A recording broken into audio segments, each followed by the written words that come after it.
The royal family remained silent more than 24 hours after the Duke and Duchess of Sussex's explosive interview with Oprah Winfrey. The Harry and Meghan interview has exposed the firm and held a mirror up to the establishment that most minorities were already aware of. Oh shit! They don't actually know what racism is. They don't feel as though they are guilty of it, when we know, and most of Americans know, that it exists. We all know it's true. But are the media now coming out fighting with another dead cat? Let's take a look. Break it down! So last week seemingly started positive for women, with it being International Women's Week. And with it being Mother's Day on Sunday. But that turned sour pretty quickly. At the end of a week that's questioned the treatment of women, they were arrested, pushed to the side and to the floor.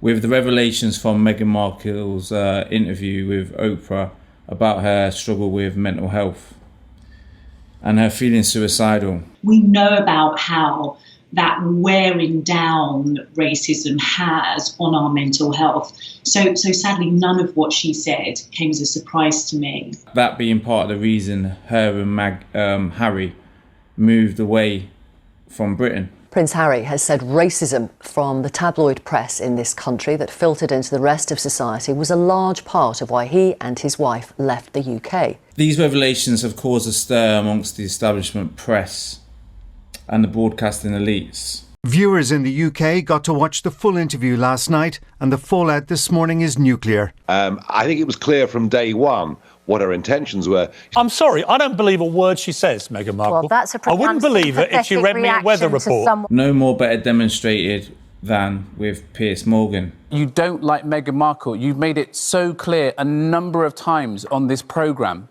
A number of times. And I understand that you've got a personal relationship with Meghan Markle, or had one, and she cut you off. And that was the last I ever heard from Meghan Markle. Guess what, bitch? She hasn't spoke about you since that day. You never shut up about her. Get a fucking grip, you sad old twat. Who has been raging for a while now about Meghan and her unsuitability for Harry. I wish a lot of luck to Harry, because he's going to need it. Him and many others in the press. And yet we're supposed to believe everything Meghan Markle now says about her own terrible ordeal of bullying and racism and all the rest of it. Are denouncing Meghan and her claims. The whole thing was a fabrication.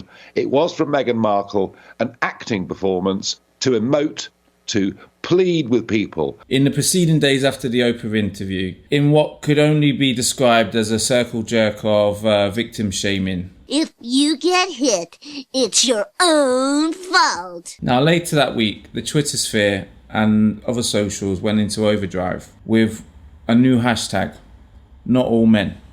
It was on the back of the disappearance of a woman, Sarah Everade, who had been missing for 6 days.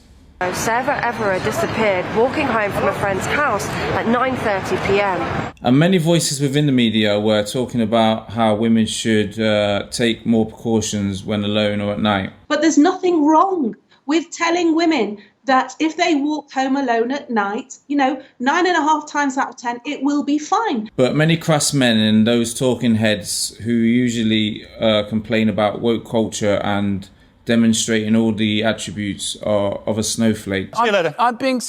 Sorry. Felt the need to preference the hashtag. Anyway, when no one asked them that not all men are predators. But the problem is, what's happened here is it's 9 o'clock, a woman has gone out and she's disappeared. She's gone out on a busy street to walk home, as she should be allowed to do, and she has disappeared. That's what's called a distinction without a difference. As if it needs clarifying to women, and as if it goes anywhere close to clarifying who exactly it is women need to watch out for.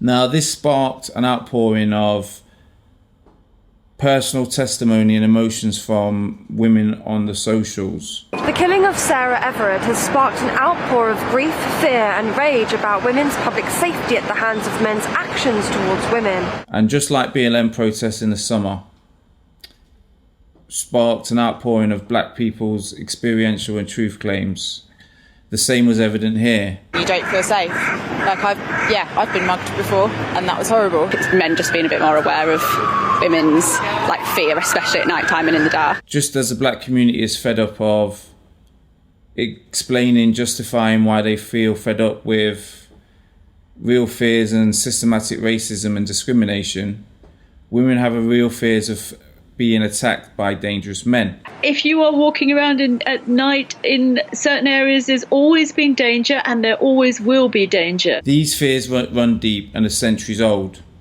and by no means are excused by the existence in our spaces now, which has led to an atmosphere where women feel there's no emphasis on them to protect, all the emphasis is on them to protect themselves, and there is no emphasis put on men to not attack women. Oh my God, not right now. If you're saying it right now, you're basically saying that she bears some responsibility for what happened to her. There is a very strong difference between these dangers exist. Now, by the end of the week, after a suspect was arrested and the remains of her body were found, A male officer has since been arrested on suspicion of murder and a separate charge of indecent exposure, which turned out to be Sarah Everade, many women's organisations and women's groups in London and local women in London organised a show of solidarity with a vigil for a mourners vigil on Clapham Common near to where Sarah was last seen. This vigil did not end well.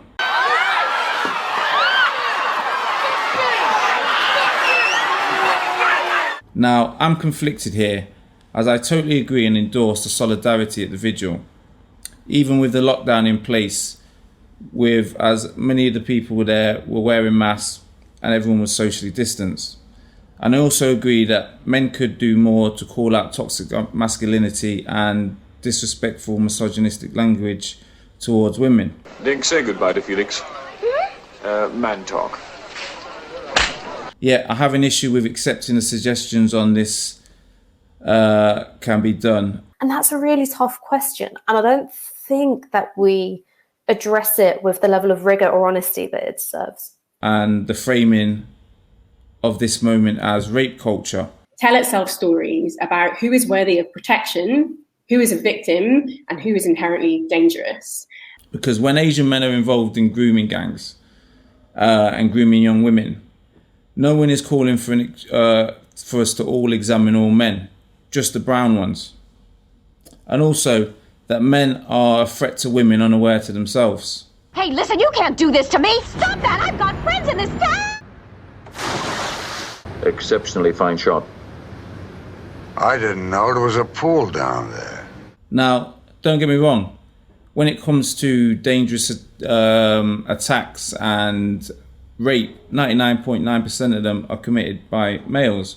and the murder rate in 2020 increased by 10%. So who's to blame here? Whether the victim is male or female. But the media is desperately now scrambling for a dead cat. It started when she and Harry started lecturing us on carbon emissions and climate change, yet flying around the world in private jet. To throw out the global criticism that is coming its way. Britain is coming in for a real roasting, due to the accusations made by Harry and Meghan. Because now they're holding up a media to the media's institutional racism and misogyny. I forget. It's just a dress. What? Come on, you're wearing it's not a dress, is it? I don't know why you're getting so overexcited about the fact 60s. I am wearing a dress. I only know what you're wearing because as you walk past our briefing I have a dress on. Now, ever since that interview last week, Harry and Meghan and the eyes of the world have been solely planted on the British establishment. Tonight, Oprah's interview with the Duke and Duchess of Sussex just aired for the first time in the UK. Now Britain braces for fallout. Now, many of our print press and broadcasting establishment... Are some British tabloid newspapers bigoted? No. ...have gone out of their way to do the apologetics and defend the country's tabloids and their coverage of the Duchess of Sussex and how it is totally not racist. They didn't think that racism, to that level existed, even though we do. So that's why the interview wasn't quite a surprise for me. And also how many defended Piers Morgan's creepy obsession. You're standing by your friend. It appears that you give validation or safe haven to something that he has uttered that is racist. Which has a stinging irony, as that same print media are now trying to encourage men not to victim shame women and to listen to the fears women wish to express. Yes, this is pure subterfuge. The government, the media and the special interest groups they work for are refusing to acknowledge the discussion we should all be having right now. And that is, why does police work attract so many dangerous and violent sex offenders? As this Sarah Everade story has become a convenient distraction where the media and the print press can take the moral high ground, which is a complete joke. And here's why. Now, when it comes to Sarah Everade case, detectives investigating the disappearance of Sarah Everade discovered a body secreted in woodland in Kent. The evidence that we've been gathered so far in her whereabouts and the culprit is pretty vague. The body has now been recovered and a formal identification procedure has been undertaken. I can now confirm that it is the body of Sarah Everade. All we know so far is they found her remains and they've arrested an acting police officer. Why does the police service have so many violent sex offenders in its ranks? And why does the police service grant criminal asylum so readily to officers who have allegations of violence and sexual misconduct made against them? On suspicion of her abduction and murder. Now, was this man a stranger? Maybe, we don't know yet. But was he just any kind of stranger that a woman would be fearful of? I don't suspect so. This seems to be the one glaring omission or fact that is being overlooked by the media. Telling us how she intends not to have a good look at police recruitment process, but to bring in legislation that will enact yet more public order offences, but this time exclusively for women. If you was a woman in trouble, he would be the kind of man you'd be expected to provide safety. Would he not? Or perhaps should he not? The hypocrisy of our media is palpable here, simultaneously hyping up the victimhood of Miss Everade, while seeming to forget or fail to notice all the other female victims over the last few years. Nicoletta Zadun, Mandy Houghton, Amy Leanne Stringfellow, Bieber Henry, Nicole Smallman, Dawn Bennett, Gemma Marjoram, Carolina Zia Vincian. But our media forces seem focused in on exploiting the social media outrage from women, which is understandable and we should fully support. These forces are only using this situation for clicks and ad revenue and have offered no practical solutions. You can't take 30 million people and give them a curfew. I just think it's a joke. Nor held any of the most powerful agents in our society accountable for any of the abuses of their power. Anybody who was not in the operation can actually pass a detailed comment on the rightness and wrongness of it. It was only a year ago that two sisters were gruesomely murdered in a London park. Bieber Henry, who was 46, and Nicole Smallman, who was 27, were found dead 3 weeks ago in a park in London. When their families reported that they hadn't made it home, Nicole Smallman's boyfriend took it upon himself to begin a search. He went to where they were last seen in the park and found the bodies himself. He then alerted police. They were encouraged by the Met Police to search for themselves. The two stayed behind as the rest of their group left at various times. Images posted on their mobiles show them dancing with fairy lights in the fields into the early hours of Saturday. Police say calls to the victims' phones at around 2:30 went unanswered. Bieber Henry and Nicole Smallman had been celebrating their birthday with friends in a park on the 5th of June last year. They told police they were in good spirits and dancing to music. We have no idea. We're now 36 hours on and they haven't turned up. Now, here's a breakdown of how our mainstream media and the police treated the case of two women of colour of working class areas when they never made it home. Back in June, the mother of the two sisters, Mina Smallman, complained about the Met's response to her daughter's disappearance. Smallman said she had personally had to organise the search for her daughters after the police did not act when she reported them missing. Now, bear this in mind, this story got barely any coverage, but 3 weeks after the bodies were found, 2 Met officers were arrested. There is worse to come. 2 of the officers who were at the crime scene are alleged to have sent photographs on WhatsApp to their colleagues. On the accusation they had been taking selfies with the dead women's bodies and had posted it into a WhatsApp group.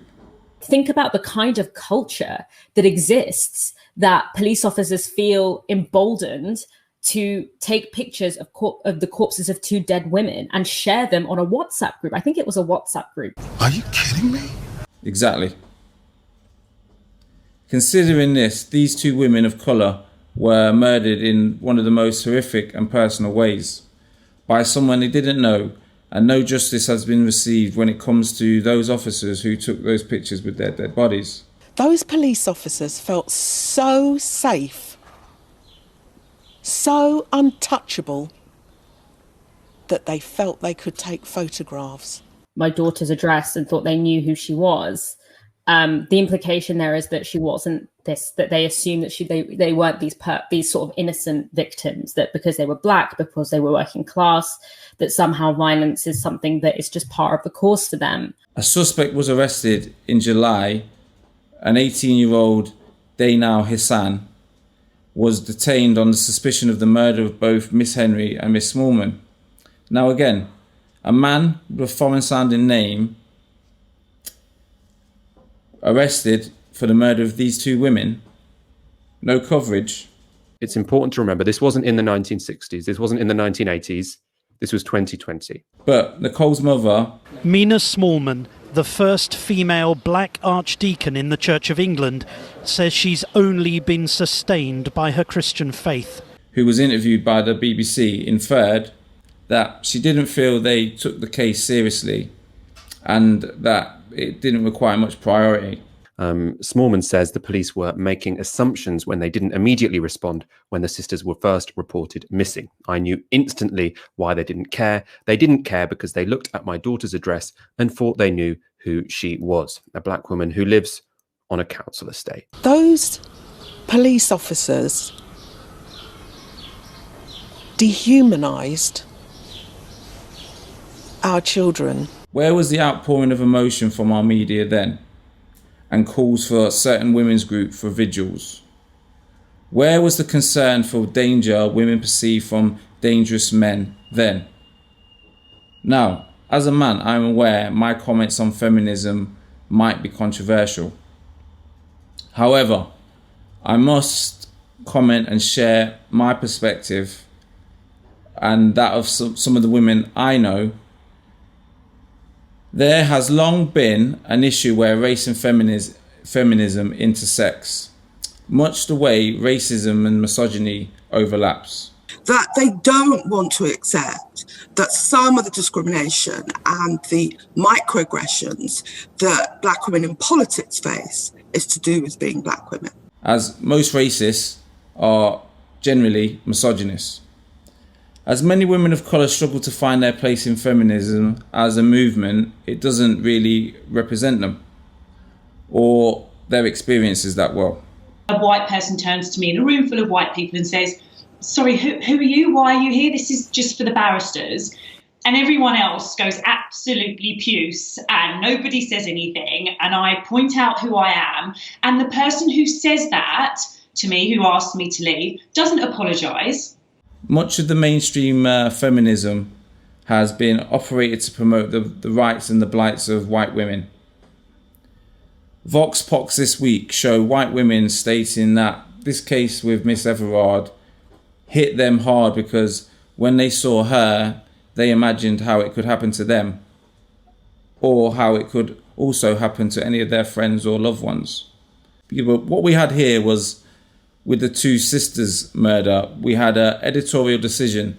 Given Black Lives Matters protests, issues around stop and search, issues around how COVID-19 has been policed by the establishment press, not to pursue it and push it in the story into the front pages due to the atmosphere around Black Lives Matter and the death of George Floyd. Contained images of the two dead women.